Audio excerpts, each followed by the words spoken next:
Hello students, welcome back again.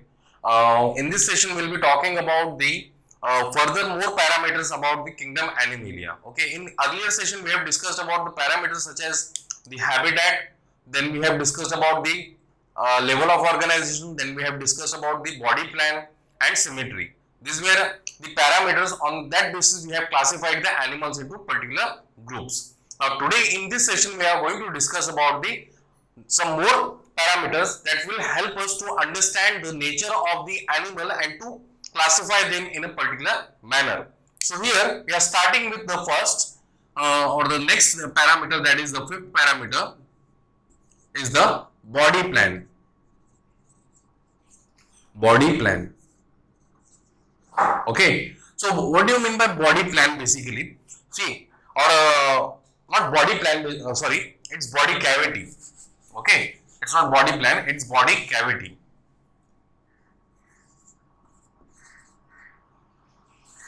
Sir फिर से start करते हैं यार, मैं फिर से बोलना शुरू कर देता हूँ, है ना. Hello students, welcome back again. In this session we'll be talking about a few more parameters for classifying the kingdom Animalia. Okay. So, in early session, we have discussed about few parameters to classify the kingdom Animalia.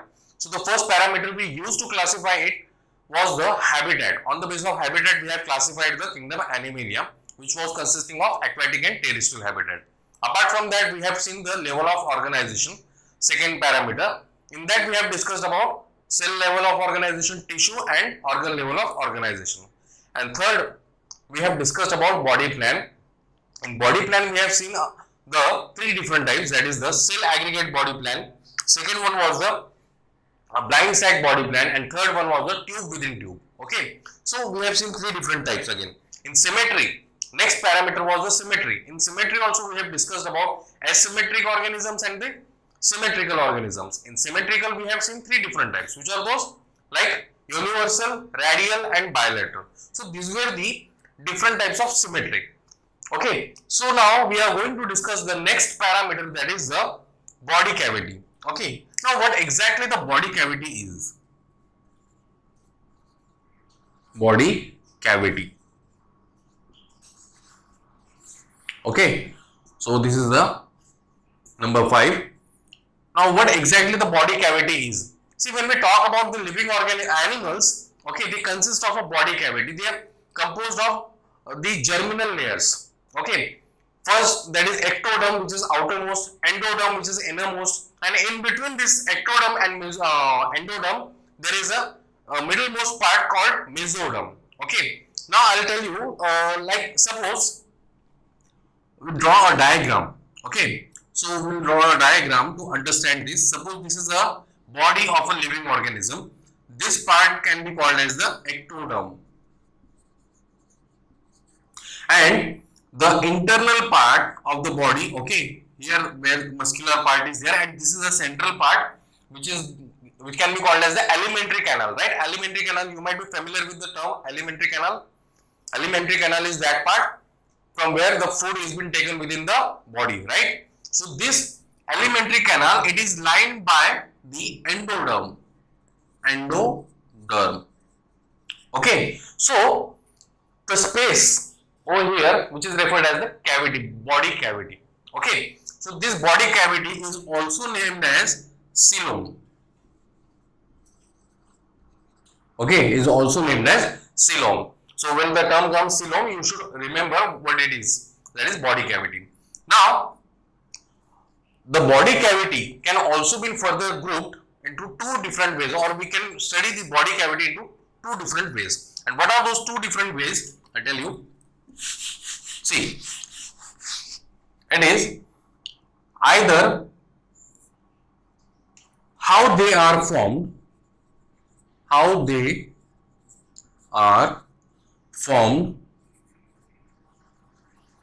that is how the body cavities are formed, and another is on the basis of origin. Okay, so there are two main possibilities by which we can understand the body cavity.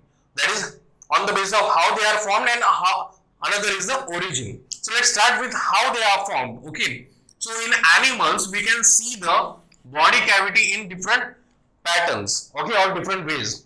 So animals which some animal does not possess any kind of body cavity, there is no body cavity at all. Okay, so such organism, what we are calling such organisms are acoelomates.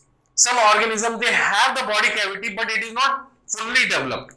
Okay, so such animals can be referred as pseudocoelomates, and some are the modified versions of pseudocoelomate, means their body cavity is filled with certain liquid, that is the blood. Okay, so which is also referred as hemopseudocoelomates. Now, apart from this, one more category is there, that is called eucoelomates. So let's discuss one by one. So the first, according to how they are formed, the animals can be acoelomates.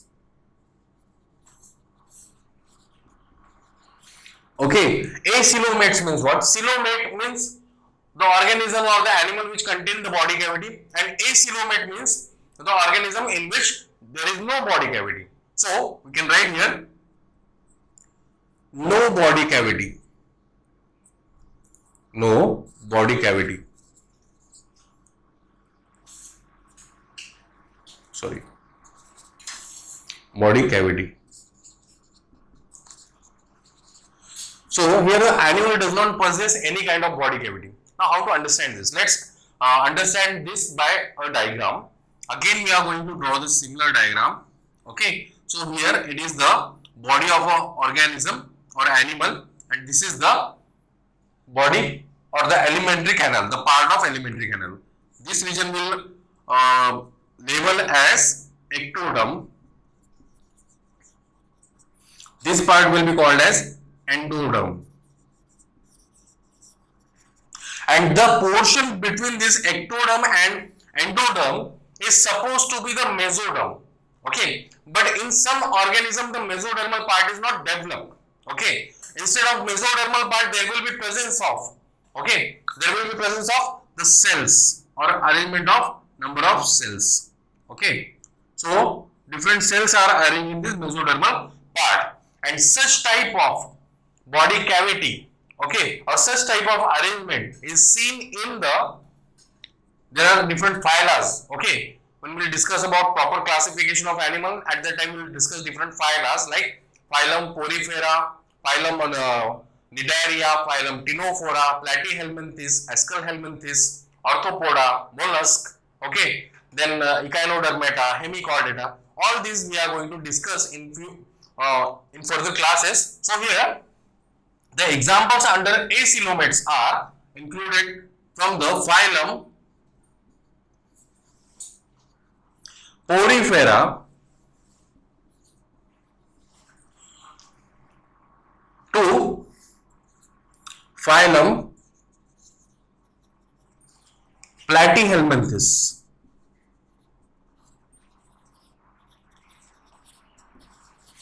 Okay, so from the phylum Porifera to phylum Platyhelminthes, organisms have the acoelomate type of body cavity. Apart from acoelomate, we have the pseudocoelomate. Okay, let's discuss about it. So, second, that is, we'll rub this and we'll write the second one.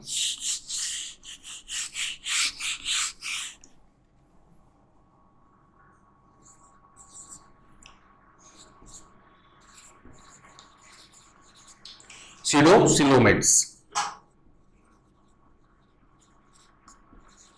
Okay, so pseudocoelomates means what? Now the animals which have the false type of body cavity. Pseudo means false, and coelomate means body cavity. Okay, so the organism which have, or the animals which have the false type of body cavity are referred as the pseudocoelomates. Now, what exactly the arrangement of mesoderm or the body cavity is seen in case of pseudocoelomate? Let's draw the diagram again. Suppose this is the ectoderm again. Then internally it consists of endoderm. Okay, and the mesoderm in such type of animals, okay, it is just a mass, and this mass will extend into a packet. Okay, this mass will extend into the packets, and such a packets will be found around this endoderm. Okay, so such packets, that means the mesoderm, this part is called the mesoderm. Okay, this mesodermal part, it is scattered, it is not entire. Okay, it is scattered. So what? It is referred as the false coelomate. Okay, false coelomate or the pseudocoelomate. Okay, and such type of arrangement can be seen in the phyla from like it can be seen in the from the platyhelminthes, okay, to the further. Then not in all, but few are there. And some such type of pseudocoelomates are also found in the mollusk and the arthropods also. Okay, so that is about the pseudocoelomate or the false type of body cavity. Next, there is a modification.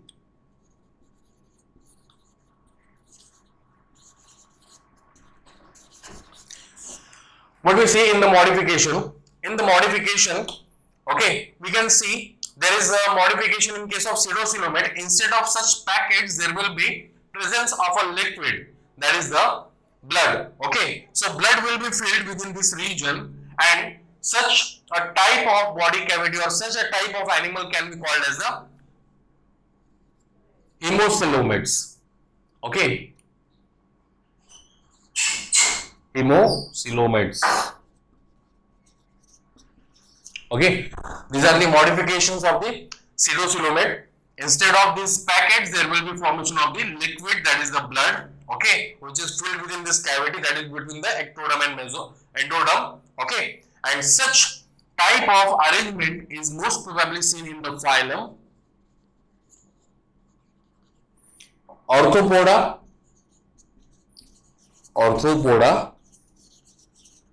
and the phylum Mollusca. Okay, so that is how we are classifying the animals. Okay, so we have seen two different types of body cavities. One which was acoelomate and second one was the pseudocoelomate. And the modification of pseudocoelomate is the hemocoelomate. Okay, in which instead of scattered packets there will be presence of the blood. Okay, so that is how the modification can be seen. And the third category, okay, or the third type of body cavity is the eucoelomate. Okay, or the third type of animal on the basis of body cavity we can see is the eucoelomates.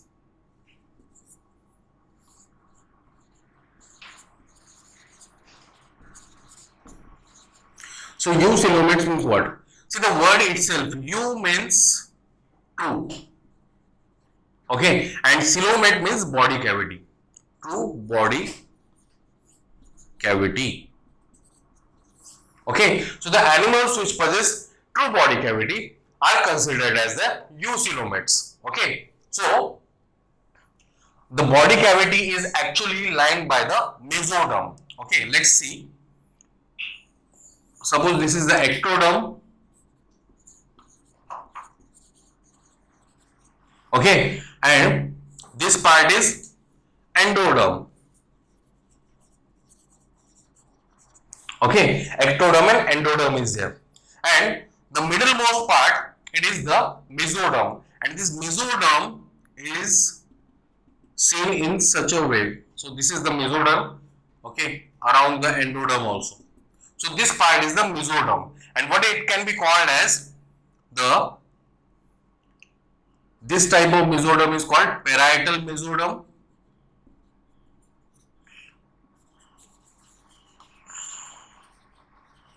Okay, and this mesoderm is referred as the visceral mesoderm.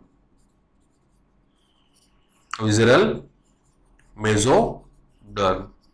Okay, so two different regions, according to two different regions, we can classify the mesoderms into two types, that is parietal and the visceral mesoderm. And when such a type of mesodermal parts are seen, they are referred as the true body cavity. Such animals are referred as having the true body cavities. Okay, so examples you can write: higher animals.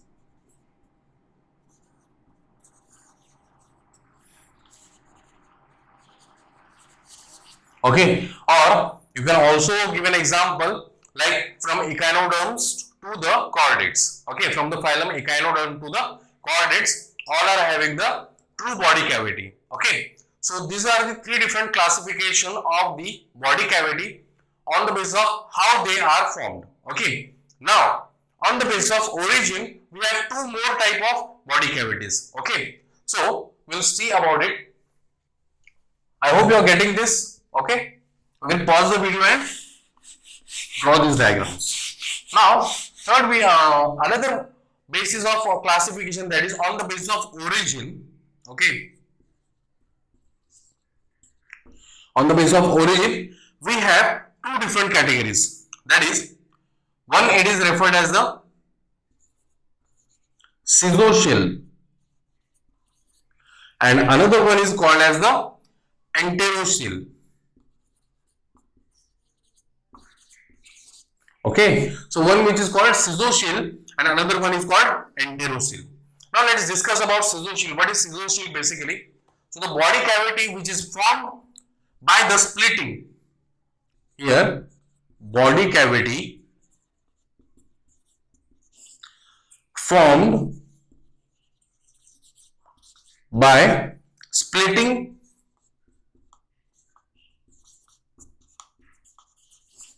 of mesoderm. Okay, such body cavity is referred as caesocial. Okay, and enterocele is the cavity, okay, formed from the ankendron. Okay, the body cavity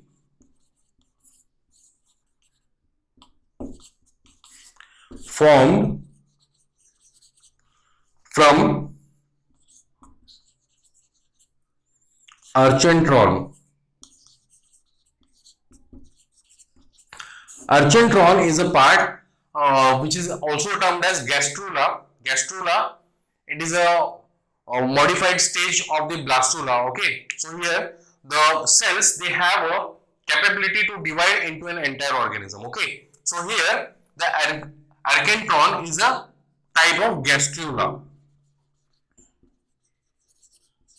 Okay, is a type of gastrula from which entire body can be formed, and which is commonly seen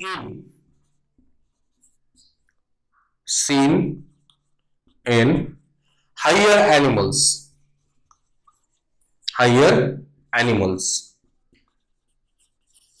Okay, in higher animal we see such type of arrangement, and in case of caesocial, okay,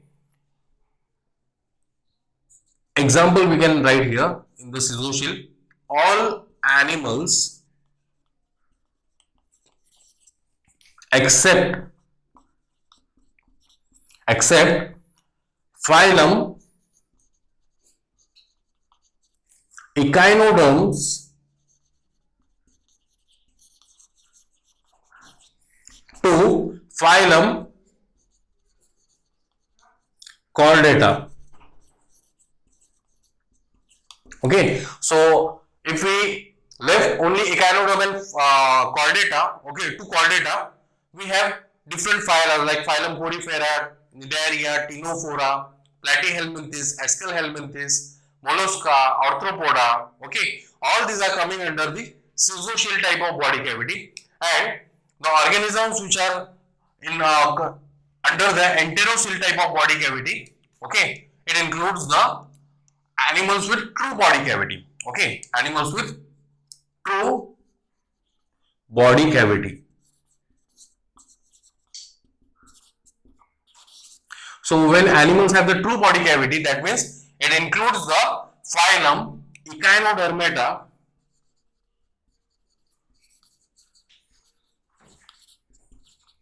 to phylum Echinodermata to phylum Chordata. Okay, so phylum Echinodermata to phylum Chordata is under the enterocele. Okay, so that we can see here. So we have seen the body cavities on the basis of how they are formed and on the basis of the origin. On the basis of how they are formed, we have three different types: acoelomate, pseudocoelomate, and modification in pseudocoelomate is the hemocoelomate, and finally we have the eucoelomate. Apart from this, according to origin, we have caesochial and the enterochial. Okay, see, caesochial and enterochial. So caeso in the sense when there is a splitting of mesoderm, as we have seen in case of pseudocoelomate, there was scattered, okay, mesoderm was there. Similar type of mesoderm can be seen in case of caesochial, and in enterochial there will be formation of a complete mesoderm. Okay, so that's how we are classifying the body cavity, and animals can be classified on the basis of presence or absence of body cavity. Okay, I hope you are getting this. Now next we are moving to the next part, that is called the germ layers. Okay, next parameter, that is germ layer. On what basis we are classifying the animals? Okay, so next, that is germ layers.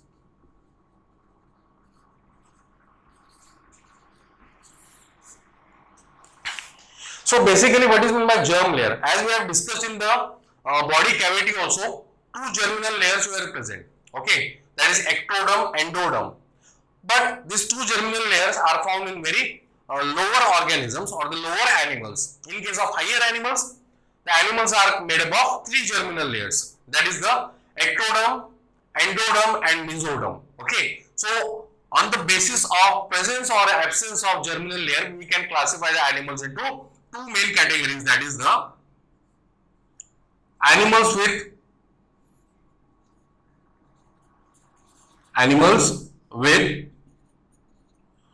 two germ layers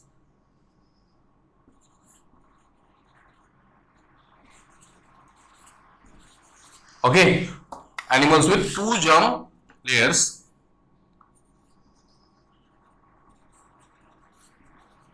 are called diploblastic,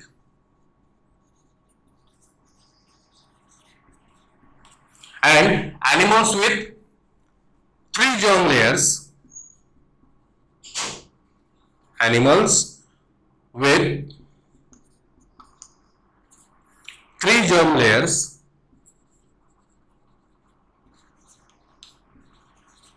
are called triploblastic. Okay, so these are some of the examples. Okay, we have discussed the more examples. We will discuss about each and every phyla. Okay, so here we can see two germ layers, that is, it includes ectoderm and endoderm, and it includes three germ layers, that is ectoderm, then mesoderm, and endoderm. Okay, so three germinal layers are found in the triploblastic type of animals. Now let's see the example. In case of triploblastic animals, we can see the examples from the phylum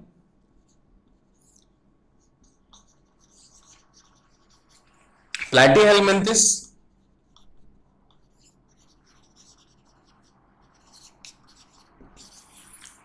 to phylum Chordata.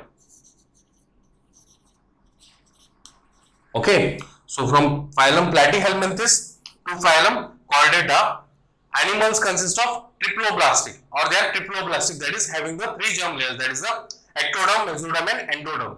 In case of diploblastic, from phylum Porifera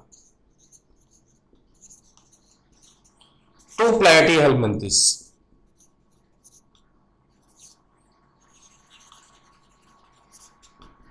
Okay, so that is from the sponges to the platforms. We can see there is a presence of two germinal layer, that is diploblastic, and triploblastic in the sense consisting of three germinal layer, ectoderm, mesoderm, and endoderm. Okay, so this is one of the parameter for classifying the animals. Okay, so we have discussed about germ layer again. The next we are moving to the another parameter, The another parameter is the metamerism. So what do you mean by metamerism basically?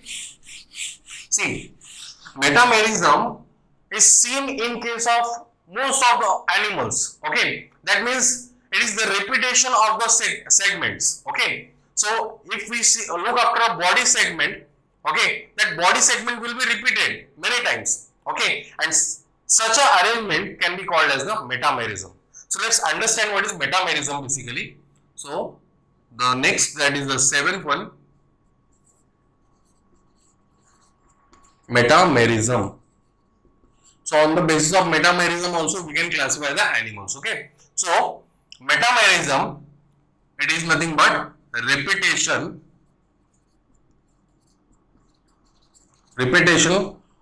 of segments or repetition of structures. Okay, so repetition of structures or repetition of the segments can be called as the metamerism. Now, okay, it can be external or it can be internal. Okay, if it is external, okay, if we look the segments externally, then it is called as the metamers. Okay, if it is external, it is called as metamers.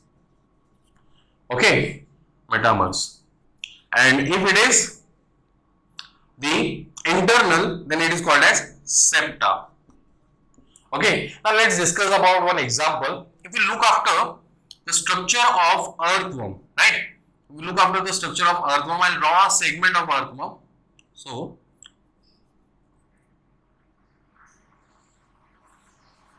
sorry.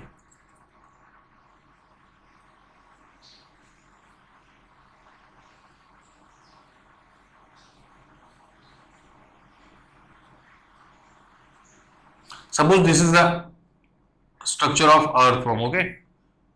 Earthworm, you know, okay, these are the worms, also referred as the friends of farmer, okay? So these worms consist of segments. So the outermost, we can see the body is segmented, many segmented. Actually, it consists of more than 120 segments, okay? So body, it is covered by segments, and these segments externally, when they are looked, they are referred as the metamers. They are called metamers. And internally, they are also present. Okay, internally they are also dividing the body.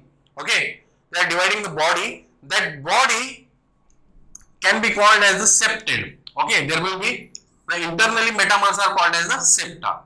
Okay, so there are two different ways by which we can see the repetition within the body. Okay, so they are most probably seen. Okay, that is the external as well as internal. Repetition of the segment or repetition of the structures can be seen in the phylum Annelids. Phylum Annelida.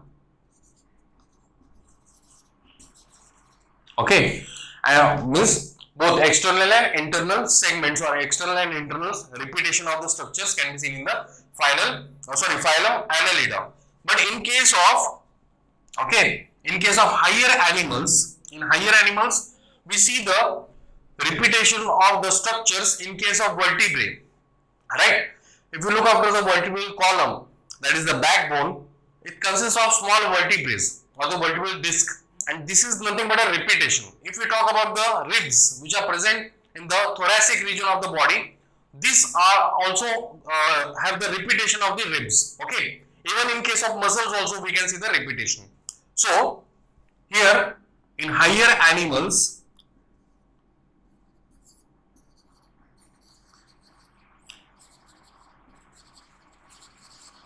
we see only internal repetition, not the external, because from external part of the body we are unable to recognize where the repeated portions are present. Okay, so here we call it only the septas. Okay, in higher animal it is only septa.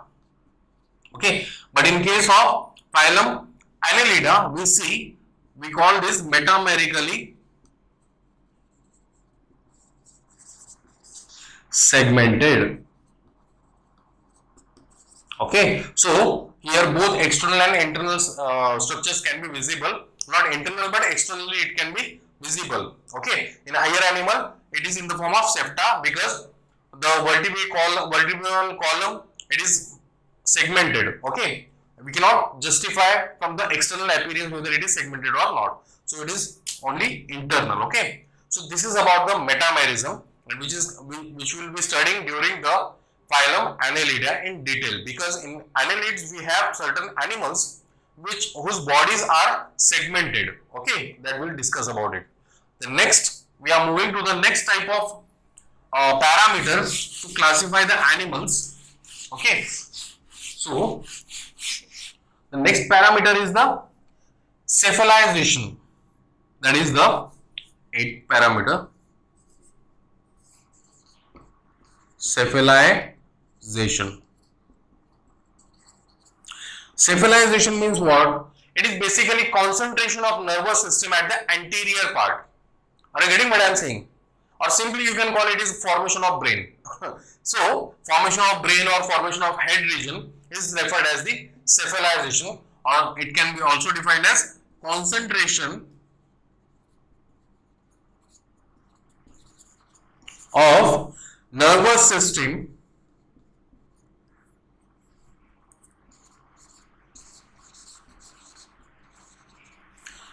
at anterior part of body.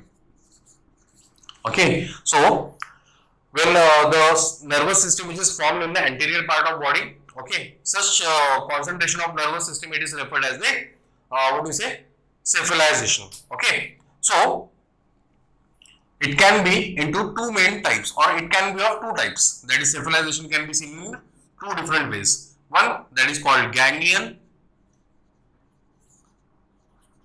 and second it is called brain. So what is ganglion basically?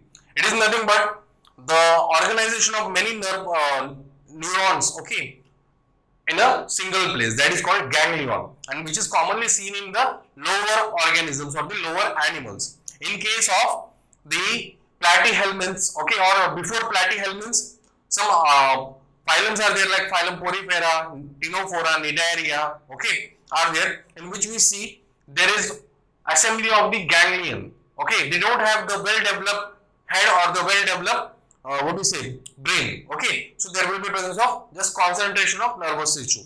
That is in case of example Cnidaria. Okay, then Ctenophora. These are the phylums. Okay, in textbook you will get this phylum. Just look after it. Okay, then brain, it is found in the phylum, from phylum Platyhelminths to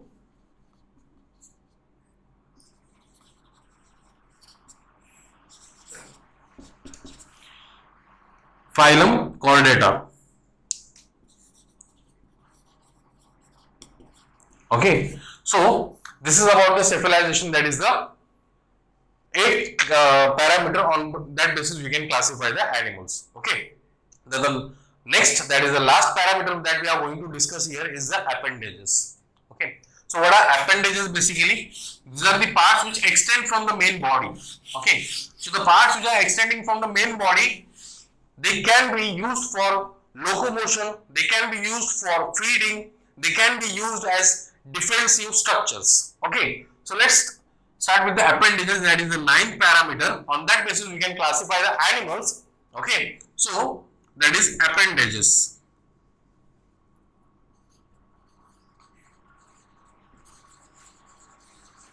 Okay, so appendages are nothing but the parts extends from main body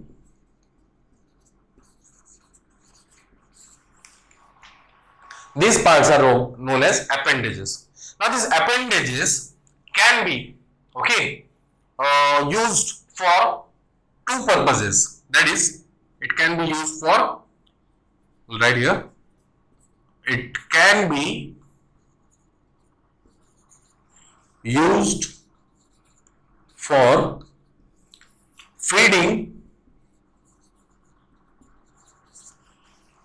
and locomotion.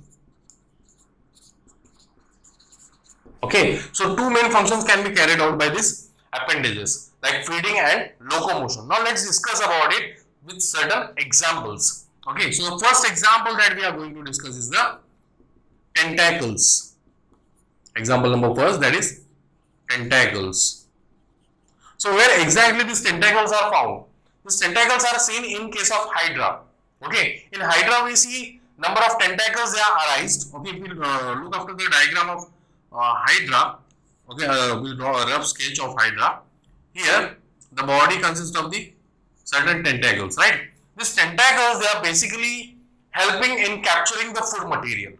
Okay, so whatever food it is been pass through the water current, it will be taken up by these tentacles for their for their nutrition. Okay, and sometimes these tentacles also consist of stinging cells. Okay, there is a presence of stinging cells.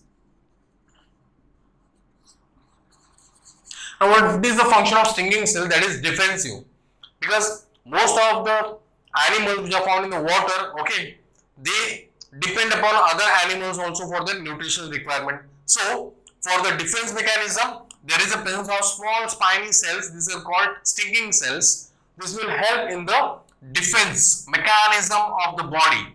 Okay, in case of this Hydra. So, tentacles in Hydra, okay, can be used for feeding, okay, as well as for locomotion. In case of Hydra, we doesn't see the locomotion exactly, because it is the base, it is attached to the substratum here.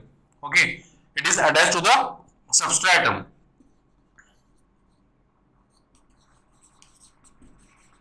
But when they show the locomotion, at that time these tentacles will move. Suppose this is the your Hydra and these are the tentacles. These four fingers are tentacles. When they are moving, these tentacles will move like this and the body will move to the another location. So in this way, the tentacles help in the locomotion also. Okay.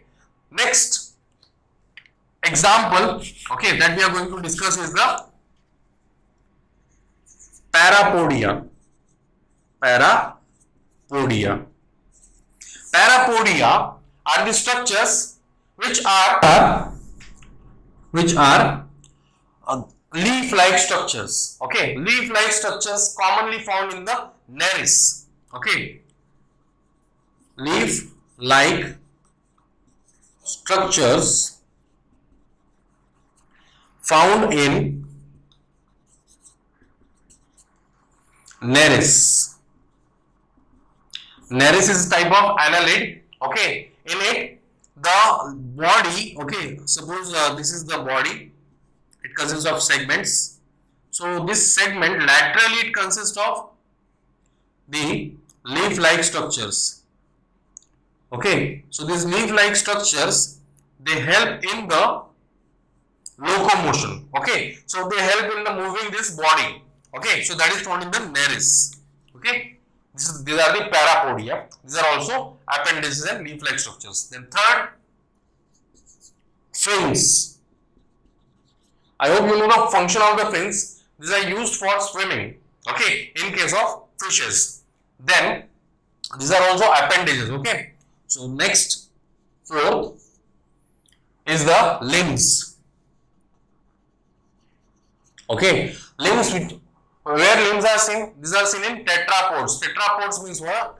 The animal which are having two pair of limbs, that is hands as well as legs. In case of four-legged animal, we see the four legs are there, right? So these limbs, they are also helping in capturing the food material. Okay, they are also used for feeding and also used for locomotion. Okay, or many other activities can be performed by the limbs. And these are also the appendages. Okay, then next, that is the jointed appendages. Jointed legs. Okay, jointed legs is seen in the arthropods. Okay, arthropods includes the insects.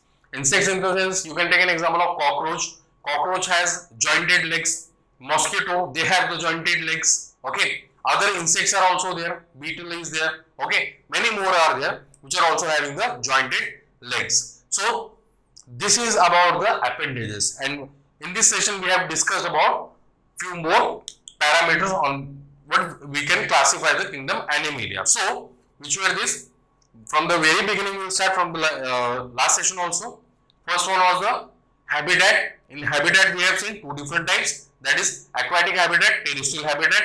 Fine. Next we have seen the level of organization. In level of organization we have discussed about the tissue level of organization, then cellular level of organization, tissue level of organization, and the organ level of organization. Okay. Next was the body plan. In body plan also we have discussed about three different types, that is cell aggregate body plan, blind sag body plan. Then third was the tube within tube body plan.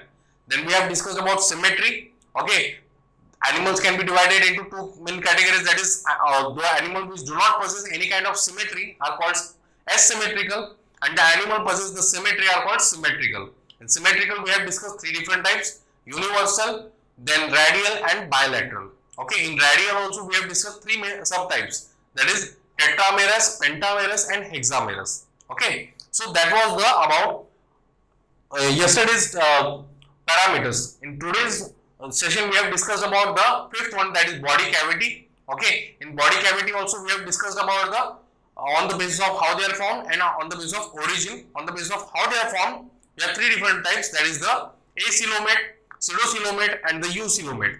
In pseudocoelomate we have modification, that is hemocoelomate. Okay, then we have discussed about the next category, that was what was the next category here? It was, apart from the body cavity, we have discussed about the germ layers. Okay, we have discussed about the germ layers. What were the germ layers? Two different types of germ layers can be studied, and that is animals can be divided into two different types, that is the having animals with the two germ layers called diploblastic, the animal with three germ layer called triploblastic. Okay, so these were the some parameters. Apart from that we have discussed about metamerism, that is repetition of segments.